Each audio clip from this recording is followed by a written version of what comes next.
అందరికీ నమస్కారం. ఈరోజు ప్రధాన దినపత్రికల వార్తల్లోని ముఖ్యాంశాలు కానీ చూసినట్లయితే, మొదటిగా సాక్షి దినపత్రిక చూసినట్లయితే, ఎందుకంటే మనం సాక్షి కూడా తప్పనిసరిగా చెప్పుకోవాలి. ఎందుకంటే ఇది ఇప్పుడు బాధ్యతాయుత ప్రతిపక్ష పాత్ర పోషించవలసినటువంటి సాక్షి పేపర్ అన్ని దినపత్రికలను తీసుకున్నట్లయితే, దినపత్రికలు ఎప్పుడూ కూడా ప్రధాన ప్రతిపక్ష పాత్రను పోషించాలి. వీటిలో వాస్తవాలేంటి, అబద్ధాలేంటి అనేది తెలుసుకొని ఏది మంచి చెడు అనేది కూడా మనం తెలుసుకోవాలి. కాబట్టి ఇప్పుడు మొదటగా మనం ప్రతిరోజు సాక్షి దినపత్రిక దాంట్లో గురించి కూడా కొన్ని విషయాలు తీసుకుంటున్నాం.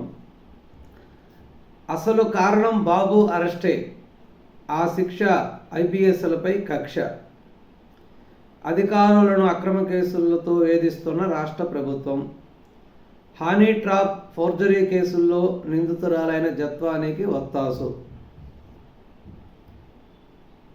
ఆగమేఘాలపై ఆమెను రప్పించి ఫిర్యాదు స్వీకరణ, ఎలాంటి విచారణ లేకుండానే అక్రమ కేసు నమోదు, ఆ వెంటనే 3 ఐపీఎస్ అధికారులు సస్పెన్షన్, వారిపై మరిన్ని చర్యలకు పన్నాగం, మార్గదర్శి పని పట్టిన ఐఆర్ఎస్ అధికారి రామకృష్ణపై తాజాగా ఈనాడు ఆగ్రహం, రామోజీ కుటుంబ మేలు కోసం ఆ అధికారిని టార్గెట్ చేసిన ప్రభుత్వం, అందుకే కక్షగట్టి వేధింపుల కుతంత్రం, ప్రభుత్వ కక్షపై మండిపడుతున్న అఖిల భారత సర్వీస్ అధికారులు.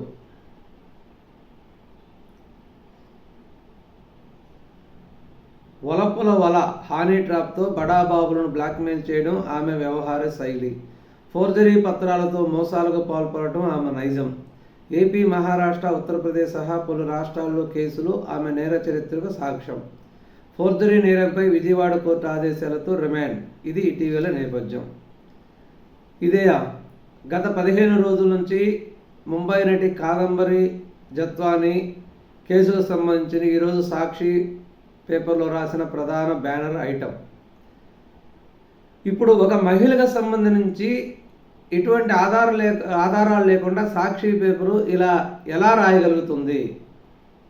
మనకు కూడా మన ఇంట్లో ఆడవాళ్ళు ఉంటారు, మనకు ఆడపిల్లలు ఉంటారనే జిజ్ఞాస లేకుండా ఒక అమ్మాయి మీద ఎందుకు ఈ విధంగా రాస్తారు? వాళ్ళే ఆత్మవిమర్శ చేసుకోవాలి.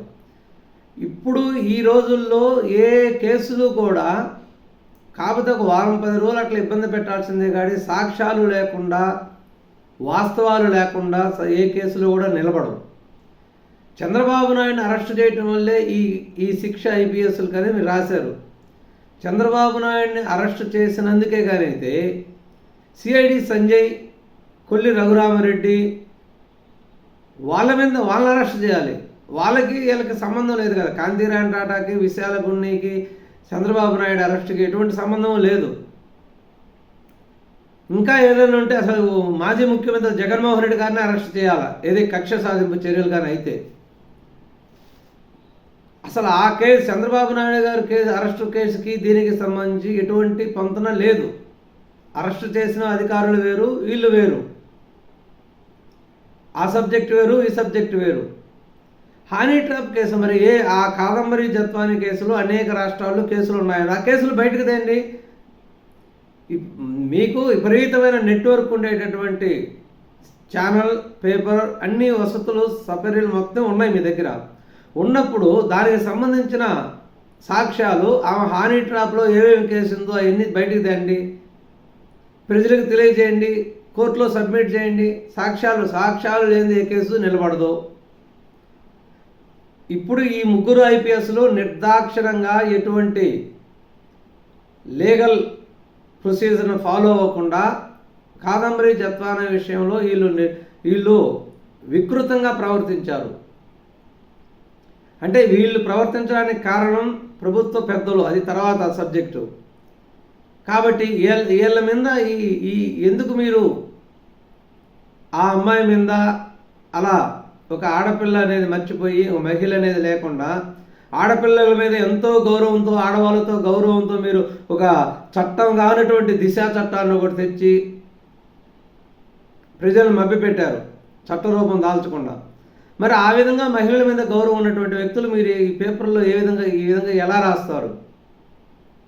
హానీ ట్రాప్ కేసులు ఉంటే బయట పెట్టండి. పలానా దగ్గర పలానా వాళ్ళని హానీ ట్రాప్ చేసింది అమ్మాయి, వాళ్ళ దగ్గర డబ్బులు బ్లాక్మెయిల్ చేసింది అని మీరు బయట పెట్టండి. కేసులు ఆ అమ్మాయి దగ్గర ఈ కేసు తప్పితే ఎటువంటి కేసులు లేవు అని ఆ అమ్మాయి మీడియా ముఖంగా చెప్తుంది. మరి ఆమె మీద కేసులు ఉందని పదే ఎలా రాస్తారు మీరు? ఢిల్లీ సీఎం అతిశ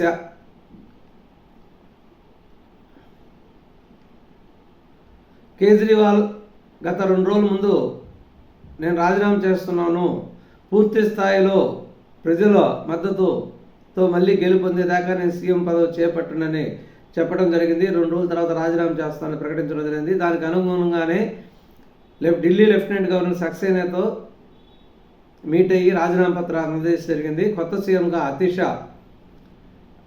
అంటే ఆల్రెడీ ఇప్పుడు ఈ గవర్నమెంట్లో మంత్రిగా పనిచేస్తుంది కాబట్టి ఆమెను ముఖ్యమంత్రి ఎన్నుకోవడం జరిగింది. కేజ్రీవాల్ స్థానంలో ఎన్నుకున్న ఆప్ శాసనసభాపక్షం ఏకగ్రీవ నిర్ణయం రాజీనామా సమర్పించిన కేజ్రీవాల్ వారంలో సీఎంగా అతిశ ప్రమాణం. సుష్మా శీలా తర్వాత 3వ ముఖ్యమంత్రి ఢిల్లీకి. కేజ్రీవాల్ నన్ను నమ్మి ఎమ్మెల్యేని చేశారు, మంత్రిని చేశారు, ఇప్పుడు ఇలా సీఎంను చేశారు. ఇది ఆప్లో మాత్రమే సాధ్యం. ఢిల్లీ ప్రజల సంక్షేమమే లక్ష్యంగా కేజ్రీవాల్ మార్గదర్శకత్వంలో ముందుకెళ్తా. నిజాయితీపరుడైన ఆయనపై తప్పుడు అభియోగాలు మోపారు. ఆయన రాజీనామా చేయడం ఎంతో బాధగా ఉంది. కేజ్రీవాల్ను తిరిగి సీఎం చేయడమే లక్ష్యంగా పనిచేస్తా. మా కలలను చిదిమేసిన ప్రభుత్వం. మెడికల్ కాలేజీల ప్రైవేటీకరణ నిర్ణయం మా భవిష్యత్తును ప్రశ్నార్థకం చేసింది. మా తల్లిదండ్రుల ఆశలను అడియాసనం చేసింది. రిజర్వేషన్ కేటగిరీ వారికి తీవ్ర నష్టం. ఎన్నికల ముందు సెల్ఫ్ ఫైనాన్స్ సీట్లను రద్దు చేస్తామన్నారు.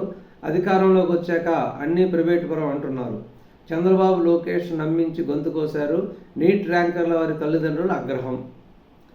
వాస్తవం ఏంటంటే ప్రభుత్వ కాలేజీలు పేపర్లో ఉన్నాయి, బిల్డింగులు లేవు, బిల్డింగులు సౌకర్యాలు లేవు, గోడలు కట్టి సాకులు పోసి వదిలేశారు. అవి ఎటువంటి పూర్తి స్థాయిలో సన్నిద్ధం కాలేదు కాబట్టి వాటికి ఈ సంవత్సరం మెడికల్ సీట్లు అవసరం లేదని, ఈ సంవత్సరం అవి స్టార్ట్ చేయడానికి ప్రభుత్వం సిద్ధంగా లేదనేది ఇప్పుడు ఉన్నటువంటి ప్రభుత్వం వాదన.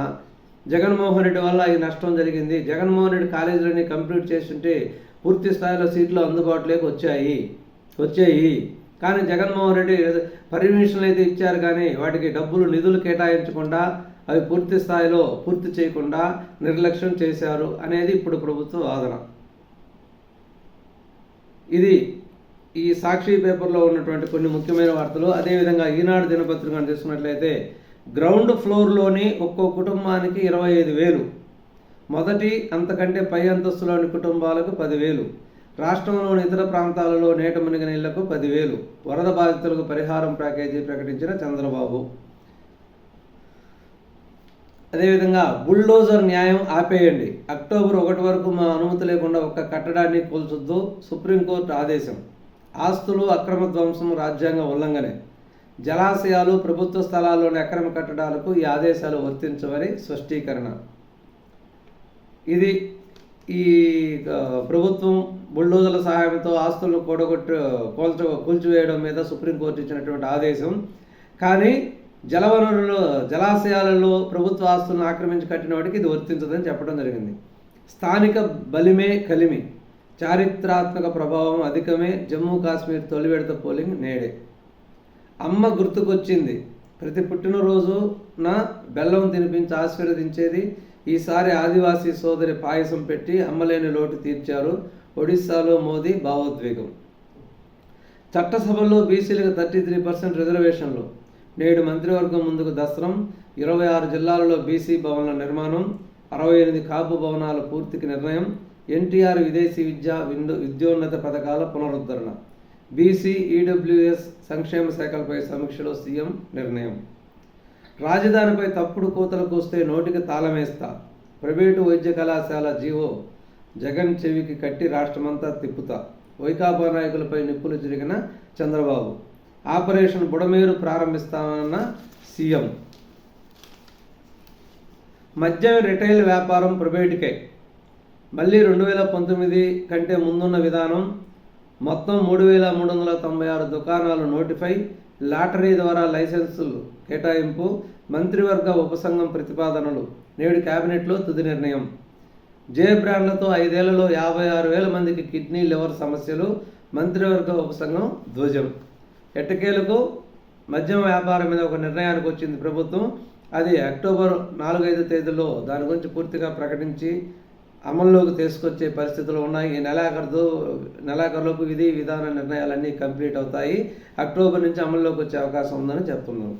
కొత్త రెక్కలు కోటి ఆశలు సిద్ధమవుతున్న భోగాపురం విమానాశ్రయం. ఎన్డీఏ ప్రభుత్వం రాకతో ఊపందుకున్న పనులు. చంద్రబాబు వరుస సమీక్షలతో తొలగుతున్న అడ్డంకులు. డిసెంబర్ నాటికి టెర్మినల్ పూర్తి. ఒడ్డుకు ఒక బోటు. ప్రకాశం బ్యారేజీ దగ్గర ఎట్టికేలకు వెలికి తీసిన ఇంజనీర్లు. ముమ్మరంగా సాగుతున్న మరో 2 వెలికితీత. ఇది ఈరోజు ప్రధాన దినపత్రికలో వచ్చినటువంటి ముఖ్యమైన విషయాలు. మరొక ముఖ్యమైన విషయాలతో మళ్ళీ కలుద్దాం. నమస్కారం.